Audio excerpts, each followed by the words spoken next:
Hello and welcome to Delight IAS NCERT summary course में आप सभी का हार्दिक स्वागत है। फ्रेंड्स, आज हमारा पॉलिटी क्लास 8th की एनसीईआरटी का लास्ट चैप्टर है, चैप्टर नंबर 10, जिसका टाइटल है हमारा कानून और सामाजिक न्याय।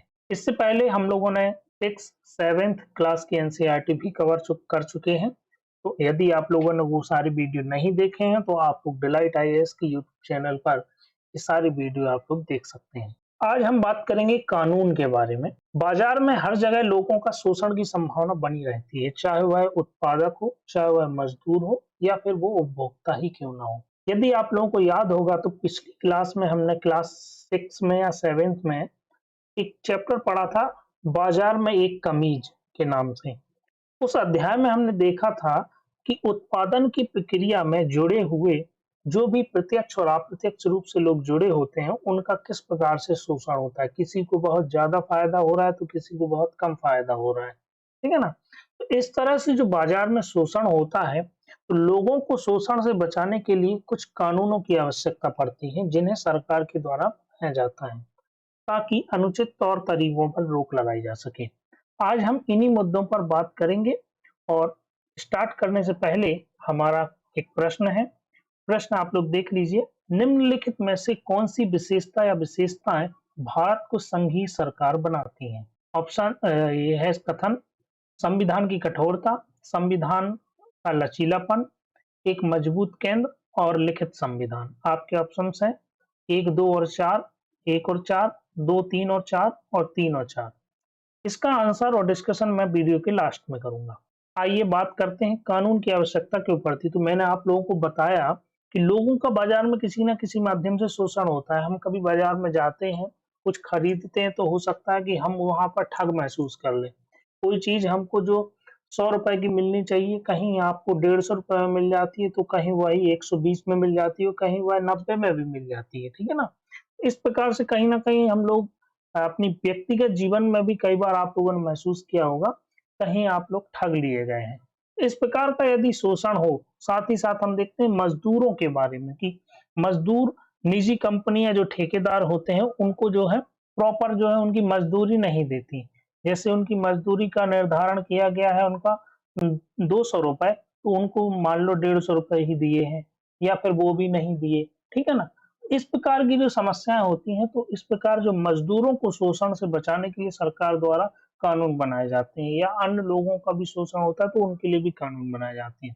तो सरकार द्वारा इस प्रकार से एक कानून बनाया गया। क्या बनाया गया? न्यूनतम मजदूरी को निर्धारित कर दिया गया सरकार के द्वारा। न्यूनतम मजदूरी निर्धारित कर दी ताकि मजदूरों का शोषण जो है इन ठेकेदारों और निजी कंपनियों के द्वारा ना किया जा सके। इसी तरह उत्पादक व उपभोक्ता के हितों में भी सरकार द्वारा कई कानून बनाए गए। लेकिन क्या कानून का निर्माण करना ही काफी होगा? ऐसा नहीं है। कानून के साथ साथ जैसे कई बार होता है कि जब कोई कानून ताकतवर लोगों से कमजोरों की रक्षा के लिए बनाया जाता है, तो उसे लागू करना और भी इम्पोर्टेंट हो जाता है। जैसे वेतन सही मिले, इसके लिए नियमित निरीक्षण करना जरूरी है। नियमित निरीक्षण होना चाहिए। और उल्लंघन यदि होता है, नियमित निरीक्षण होता है और उसका यदि उल्लंघन पाया जाता है नियमों का, तो फिर क्या होना चाहिए? दंड की व्यवस्था भी होनी चाहिए। ये सारी चीजें हमने देखी। बहुत सारे कानूनों का जन्म तो हमारे भारतीय संविधान में जो मौलिक अधिकार दिए गए हैं, उन मौलिक अधिकारों के संदर्भ में किया गया है। कैसे? हम देख सकते हैं, इसके उदाहरण आप लोगों को बता दें यहीं पर। जैसे कि आर्टिकल 17 छुआछूत को प्रतिषेध किया गया है, इसके लिए क्या बनाया? Civil rights protection act. उसी तरह बाल मजदूरी को खत्म करने के लिए बाल श्रम निषेध बनाया गया, ठीक है। ये आर्टिकल 24 के अंतर्गत बनाया गया। आरटी राइट टू एजुकेशन 2010 में बनाया गया। क्यों? आर्टिकल 21A में शिक्षा का अधिकार दिया गया है, ठीक है ना। तो ये सारे अधिनियम हमने देखा कि मौलिक अधिकारों से ही इनका जन्म हुआ है। अब हम बात करेंगे भोपाल गैस त्रासदी के बारे में। भोपाल गैस त्रासदी के बारे में अब कहा जाता है कि ये 2 और 3 दिसंबर की रात को 1984 में ये त्रासदी हुई। यूनियन कार्बाइड नाम की एक कंपनी थी, जिसने एक विषैला संयंत्र लगाया था, जिस संयंत्र से मिथाइल आइसोसाइनाइड नामक जो गैस थी उसका रिसाव हो गया था। अब जो रिसाव हुआ, इसकी वजह से लगभग 8,000 मौतें, लगभग 8,000 लोग विद इन 3 डेज, 8,000 लोग 3 दिन में मारे गए और कई लोग जो है विकलांग हो गए, विकृत हो गए और आज भी उन लोगों के माध्यम से जब उनकी नई संतानें उत्पन्न होती हैं तो उनमें भी कई प्रकार की श्रव्य सुनने की हो गया, देखने की जो है विकृतियाँ उनमें दिखाई देती हैं। कारण क्या था? सुरक्षा उपायों को नज़रअंदाज किया गया। जब ये केस हुआ तो इसका जब केस चला मुआवजा के लिए तो सरकार से ने इन पीड़ितों की तरफ से केस लड़ा कंपनी के खिलाफ और डिमांड की गई 3 अरब डॉलर जो है ये मुआवजा दिया जाना चाहिए, परंतु 1989 में केवल 47 करोड़ डॉलर यहाँ पर ये इस पर सहमति बनी कि इतना मुआवजा दिया जाना चाहिए और सुप्रीम कोर्ट में लोगों ने इसके खिलाफ अपील भी की तो सुप्रीम कोर्ट ने उस फैसले को सही ठहराया था। तो देख सकते हैं कि आप इतने बड़े लेवल पर एक कांड हो गया, त्रासदी हो गई, लोग बहुत ज्यादा पीड़ित हुए उससे और मौतें भी हुई, लेकिन हुआ क्या अंत में? लोगों को मुआवजा भी बहुत कम मिला। परिणाम इसके बाद क्या हुआ? कारखाना को बंद कर दिया गया, लेकिन जो उसका मलबा था, जो विषैले रसायन थे, वो वहीं पड़े रह गए और विषैले रसायन जो जमीन में रिस-रिस कर नीचे पहुंचे तो उससे भूमिगत जल भी दूषित होने लगा। वर्तमान में देखा जाए तो यह डायो केमिकल नामक कंपनी के नियंत्रण में यह क्षेत्र है और जिसने इस संयंत्र की साफ सफाई करने से भी मना कर दिया है। ये था भोपाल गैस त्रासदी कांड। अब हम बात करेंगे मजदूरों की कीमत के बारे में कि भारत में मजदूरों की कीमत बहुत कम क्यों आंकी जाती है। होता क्या है, विदेश से जो कंपनियां आती हैं वह भारत केवल एक ही कारण से आती हैं, क्योंकि यहाँ पर क्या है, सस्ता श्रम है। सस्ता श्रम क्यों है? क्योंकि बेरोजगारी यहाँ पर ज्यादा है। ठीक है, यदि कोई मजदूर यहाँ पर काम करने से मना कर देता है तो उसकी जगह पर दूसरा व्यक्ति यहाँ पर काम करने को तैयार हो जाएगा, वो भी कम पैसों में। इसीलिए यहाँ पर सस्ता श्रम है और इसी चीज का फायदा जो है विदेशी कंपनियां उठाती हैं। यूनियन कार्बाइड जैसी कंपनियां भारत में आकर चीजों को नजरअंदाज करके, सुरक्षा उपायों को नजरअंदाज करके अपना जो एक्सपेंस है, अपना जो खर्चा है उसको कम करते हुए मुनाफा ज्यादा कमाने का प्रयास करती हैं। इसीलिए भारत में जो मजदूरी का मोल है कभी ज्यादा नहीं बढ़ता। वहीं यदि हम विदेशों में बात करें, यूएसए में बात करें, यूएसए में यदि कोई कंपनी इस प्रकार के संयंत्र लगाती है तो उसके यहाँ पर क्या है, कंप्यूटरीकृत जो है चेतावनी संयंत्र होगा, चेतावनी प्रणाली होगी। ठीक है, और साथ ही साथ यहाँ पर निगरानी तंत्र भी होगा। खतरा होने पर, यदि कोई खतरे की स्थिति बनती है तो लोगों को सुरक्षित स्थानों पर ले जाने की भी व्यवस्था होगी। ये सारी चीजें हमने भोपाल गैस में जो था, यूनियन कार्बाइड का संयंत्र था, वहां पर ये सारी चीजें नहीं थी। भारत में जनरली मजदूरों के अंदाजे के सहारे ये सब चीजें, निगरानी तंत्र, चेतावनी तंत्र चलाया जाता है। यही एक कारण है कि भारत में इस प्रकार की घटनाएं देखने को हमको मिलती हैं और मजदूरों की कीमत को भी कम आंका जाता है। यहाँ पर एक बात यहाँ पर क्लियर होगी। साथ ही साथ यहाँ पर एक चीज और इम्पोर्टेंट जो हम देखना चाहेंगे कि पीड़ितों को जो मुआवजा दिया गया भारत में, ये भोपाल गैस कांड में, ये भी बहुत कम था। यहाँ पर एक उदाहरण भी दिया जाता है चैप्टर में कि एक ट्रेवल एजेंसी ने गड़बड़ी के कारण उनके जो कुछ ग्राहक थे उनको 8 लाख रुपए का मुआवजा दिया। क्यों? क्योंकि सिर्फ कारण ये था कि उन कंपनी की लापरवाही की वजह से वो लोग डिज्नीलैंड देखने और पैलेस में खरीदारी करने से वंचित रहे। तो ये मुआवजा 8 लाख रुपए का दिया गया। भारत में यही देखा जाए तो कोई नुकसान होती है या पीड़ा होती है तो इसका मुआवजा बहुत कम देखने को। तो यहाँ पर बहुत इंपॉर्टेंट बात ये हमने देखी मुआवजा में अंतर की। लेकिन साथ ही साथ हमको ध्यान रखना होगा क्रियान्वयन पक्ष पर। केवल कानून बनाने से कुछ नहीं होगा, सरकार की जिम्मेदारी है कि सुरक्षा कानून को सही ढंग से लागू किया जाए। जब यूनियन कार्बाइड संयंत्र में सुरक्षा मानकों का इस तरह से खुले स्तर पर अवहेलना हो रही थी, सरकार क्या कर रही थी उस समय? सरकार एक्चुअली में क्या है, सरकार ने खुद इन सब चीजों को नजरअंदाज किया। क्योंकि देखो एक बात देखिए, जनरली कोई भी फैक्ट्री या कारखाना जब स्थापित किया जाता है तो शहर के बाहर किया जाना चाहिए।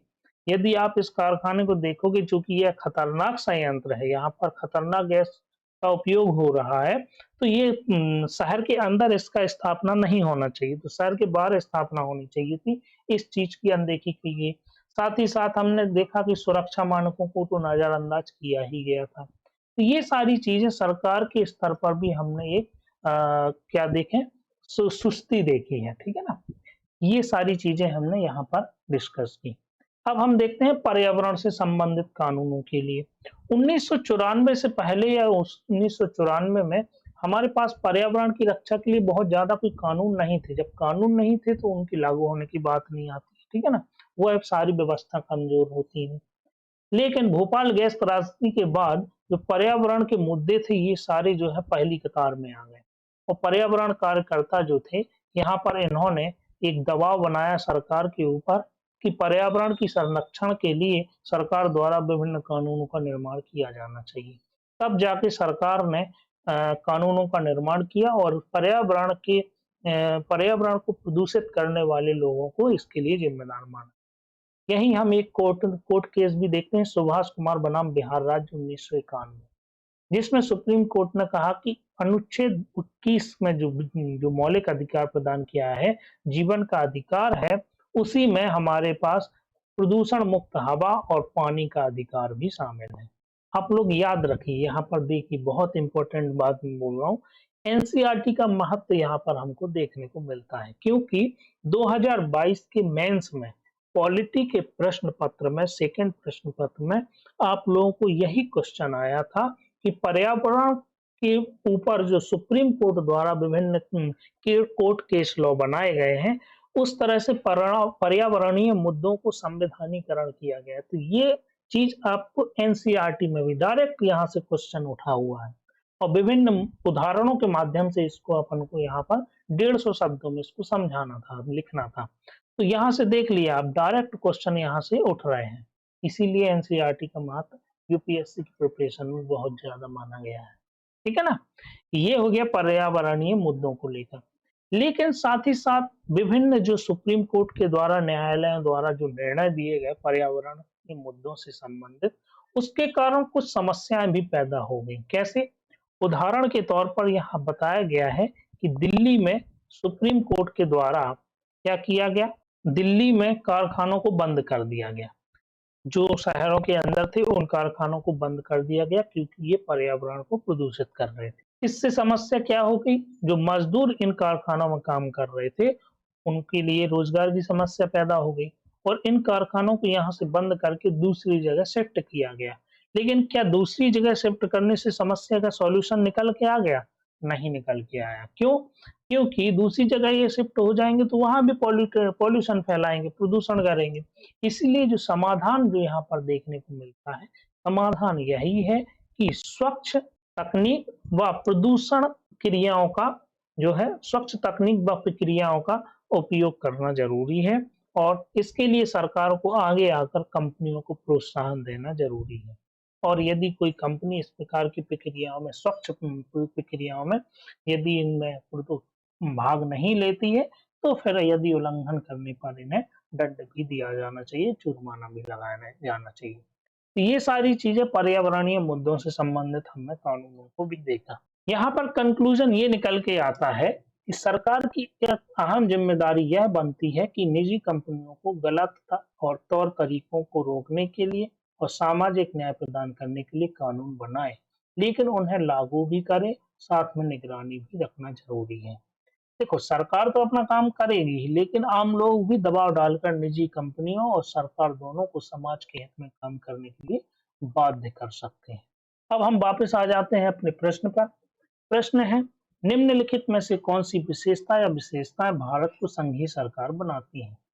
इसमें आपका संविधान की कठोरता, संविधान का लचीलापन और लिखित संविधान एक मजबूत केंद्र। इसमें जो आपका ऑप्शन है, आपका ऑप्शन बी सही होगा, केवल 1 और 4, क्योंकि भारत में जो संघीय व्यवस्था है वह एकात्मकता की ओर झुकाव के साथ है। भारतीय संविधान में जो फेडरल सिस्टम अपनाया गया है इसमें कुछ जो फीचर्स हैं वह देख लेते हैं। 2 गवर्नमेंट होना चाहिए, एक केंद्र में और एक राज्य में। ये हो गया 2 गवर्नमेंट। ये हम डिस्कस कर रहे हैं फेडरल सिस्टम की विशेषताएं होनी चाहिए। डिवीजन ऑफ पावर, शक्ति का विभाजन होना चाहिए, लिखित संविधान होना चाहिए, संविधान की सुप्रीमेसी होना, संविधान सबसे ऊपर है, संविधान कठोर होना चाहिए और निष्पक्ष और इंडिपेंडेंट न्यायपालिका, ठीक है ना। ये सारी चीजें क्या है, फेडरल सिस्टम की विशेषता है। अब यदि आप पूछोगे सर एकात्मकता की ओर झुका है, तो कुछ एकात्मकता वाले प्रावधान भी होंगे भारतीय संविधान में, देख लेते हैं। सशक्त केंद्र के साथ जो संवैधानिक व्यवस्था है, हमारे यहाँ जो सरकार है, वह क्या हो जाएगी, एकात्मकता के लक्षण हो जाएंगे। एक ही कॉन्स्टिट्यूशन है, केवल संपूर्ण भारत का, राज्यों का अलग नहीं है, पहले जम्मू कश्मीर का हुआ करता था, अब तो वो भी समाप्त कर दिया गया। एकल नागरिकता है हमारे यहाँ, फ्लेक्सिबिलिटी ऑफ कॉन्स्टिट्यूशन, वही लचीलापन भी है, जब चाहे इसको संशोधित कर सकते हैं, ठीक है। इंटीग्रेटेड ज्यूडिशरी मीन्स एकीकृत न्यायपालिका, जो कि एकात्मकता का लक्षण है। राज्य के जो गवर्नर होंगे वह स्वराज केंद्र के द्वारा अपॉइंटेड होते हैं, ठीक है। All India service, emergency provision, ये सारी प्रावधान जो है भारतीय संविधान में एकात्मकता के लक्षण को प्रदर्शित करते हैं। इसीलिए हमारा जो इसका आंसर क्या हो जाएगा, इसका आंसर केवल और केवल 1 और 4, बी ऑप्शन सही हो जाएगा। आज के लिए हमारा लेक्चर समाप्त होता है। यदि आप लोगों को इस वीडियो की पीडीएफ चाहिए तो डिलाइट आईएएस के टेलीग्राम चैनल को ज्वाइन कीजिए। आप लोगों को ये वीडियो पसंद आते हैं तो डिलाइट आईएएस की यूट्यूब चैनल को सब्सक्राइब कीजिए, वीडियो को लाइक और शेयर भी कीजिए। आज के लिए इतना ही। Thank you very much.